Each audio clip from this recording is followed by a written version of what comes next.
Thales Magno é jogador do Corinthians. Vídeo de hoje do canal do Nicola traz detalhes sobre o acordo do Timão com o New York City e fala também sobre o Flamengo. Caixa está tentando cancelar ou anular o leilão que garantiu a compra do terreno pro rubro-negro. Falo também sobre o Palmeiras, informação importante em relação a Zenit, Rafael Veiga e uma oferta de 27 milhões de euros. Para completar, no São Paulo haverá saída de atletas? Te dou uma bela atualizada sobre o mercado. Tem ainda novidades sobre o futebol, rodada do fim de semana, bastidores e muito mais.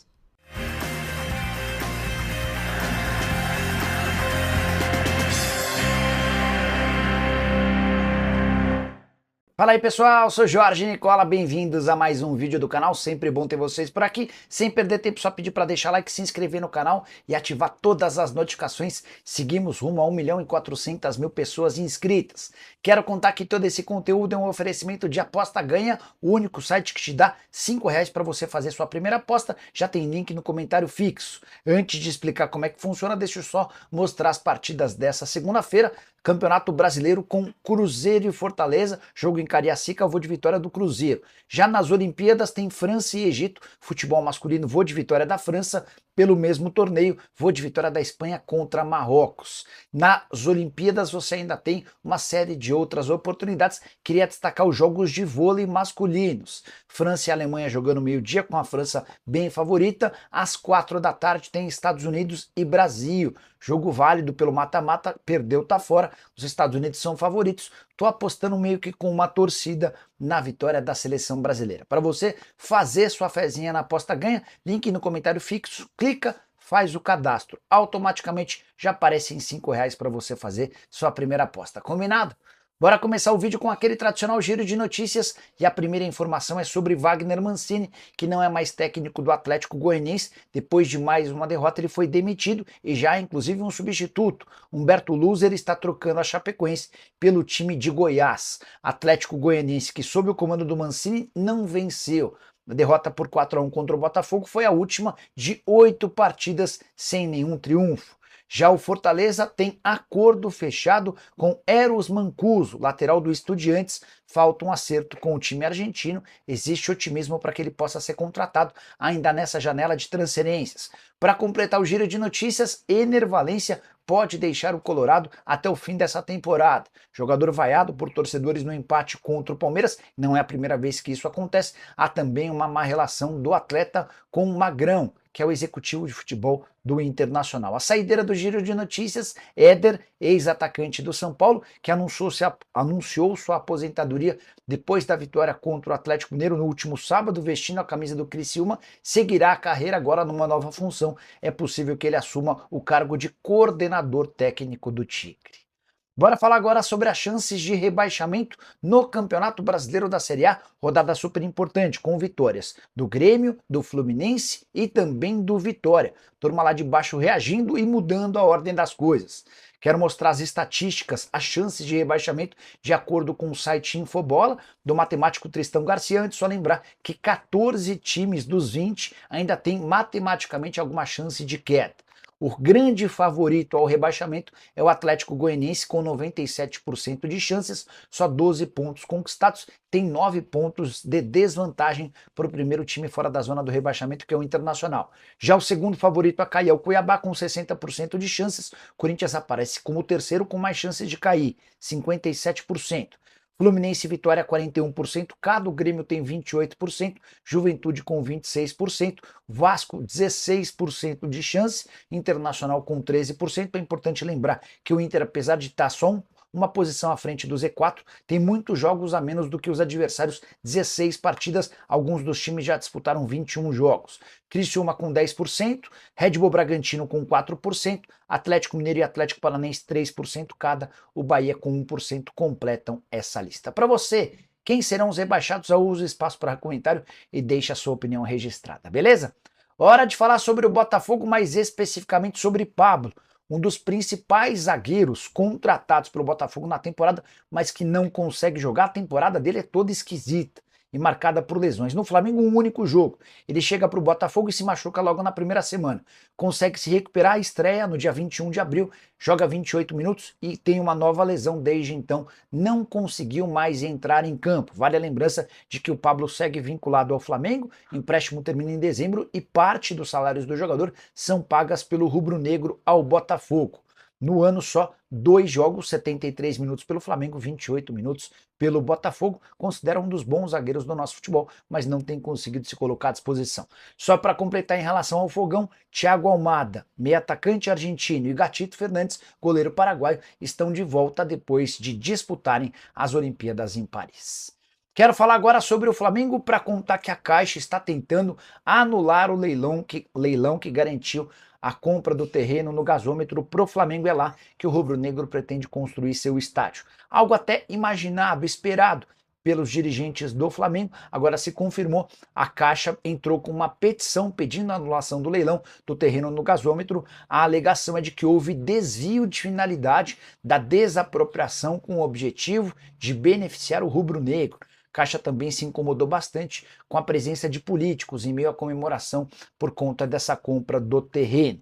Só para completar em relação ao Flamengo, o Rennes da França promete melhorar sua proposta para a compra de Fabrício Bruno, zagueiro que quase foi parar no West Ham algumas semanas atrás. O Rennes da França ofereceu 12 milhões e meio de euros fixos, mais 1,5 milhão de euros em bônus para que o negócio saia. Essa proposta já foi recusada e o time francês promete para essa semana uma oferta superior na tentativa de contratar o atleta que tem jogado muito bem com a camisa do Flamengo. Bora falar agora sobre o Grêmio, que acerta os últimos detalhes de uma venda importante. Gabriel Mack, só 16 anos de idade, atua pelo Sub-20, nunca jogou profissionalmente, pode garantir até 24 milhões de euros ao Grêmio. Esse valor equivale a quase 150 milhões de reais. É bem verdade que esses 24 milhões que serão pagos pelo Chelsea incluem uma série de bônus que precisariam ser cumpridos durante a estadia do atleta. Pro torcedor do Grêmio, é bom lembrar que o garoto que tem só 16 anos de idade completa 18 em 2026, no mês de abril, ele fica pelo menos até completar 18 anos de idade. Então vai haver tempo para que ele possa atuar pelo time principal. Não poderá se mudar para o Chelsea antes da janela da metade do ano de 2026. Jogador que é representado pelo pai do Neymar recentemente. O pai do Neymar e dirigentes do Chelsea estiveram em Porto Alegre para abrir as negociações. Durante o fim de semana a coisa avançou e está praticamente sacramentada. Ainda estou tentando descobrir se o Grêmio vai conseguir manter um percentual de uma venda futura. Essa era uma das ideias do atual presidente tricolor, ficar com pelo menos 10 a 15%, imaginando uma valorização do Gabriel Mack. Você já viu ele jogar? Gosta? Tem boa impressão? Use o espaço para comentários e já avalie, beleza? Antes de mudar de assunto, só contar que Fábio, lateral direito do Grêmio, fez postagem em tom de despedida. Ele escreveu o seguinte, abre aspas, aproveitando todos os minutos que está acabando, agradecer muito o futebol por tudo que me deu, prazer em jogar com esse time e com esse grupo. Bora repercutir agora uma informação que agitou os noticiários de palmeirenses. A informação é de que o Zenit promete proposta de 27 milhões de euros, ou quase 170 milhões de reais, para comprar Rafael Veiga. Eu havia informado alguns dias atrás, baseado no que me disse André Cury, que o Zenit havia feito uma proposta de 20 milhões de euros recusada pelo Palmeiras. Ninguém no Palmeiras quis se posicionar ou se pronunciar sobre o assunto. Na manhã dessa segunda-feira, conversando com pessoas que têm excelente trânsito no Zenit, ouvi que não há proposta do Zenit pelo Rafael Veiga e nem vai haver. A justificativa, a relação péssima do presidente do clube, o Alexander Medvedev, com André Cury, representante do Rafael Veiga.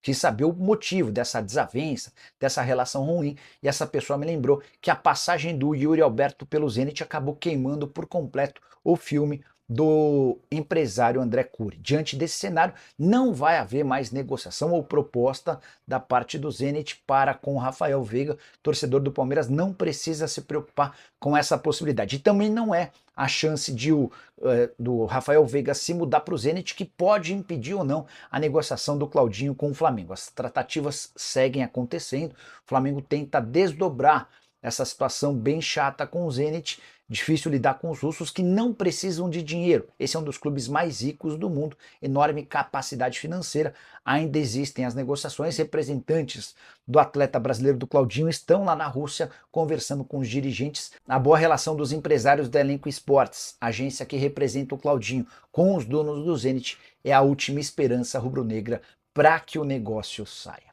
Bora falar agora sobre o São Paulo, atualizando sobre o mercado de contratações. Você, torcedor são paulino, não deve esperar por muitos reforços. Se pintar, deve rolar o Thiago Mendes, mas o negócio é dos mais complexos, para não dizer impossíveis. Tudo porque o Al Rayyan do Catar não pretende negociá-lo por menos de 6 milhões de euros. Em relação ao Alexandre, a coisa deu uma bela esfriada. Mas não é sobre esse tema que eu quero contar. Queria dizer para vocês quais as possibilidades de saídas de atletas. Recentemente, o Carpini, que é técnico do Vitória, pediu as contratações do Rodriguinho, meio atacante, e do Moreira, lateral direito. A tendência é que nenhum dos dois saia. O São Paulo deve ficar com ambos até o fim da temporada. Existem outros dois jogadores em situação bem diferente. O Orejuela e Exson Mendes. O Orejuela estava emprestado ao futebol colombiano, não foi aproveitado por lá. O Exson Mendes voltou de um empréstimo do futebol espanhol.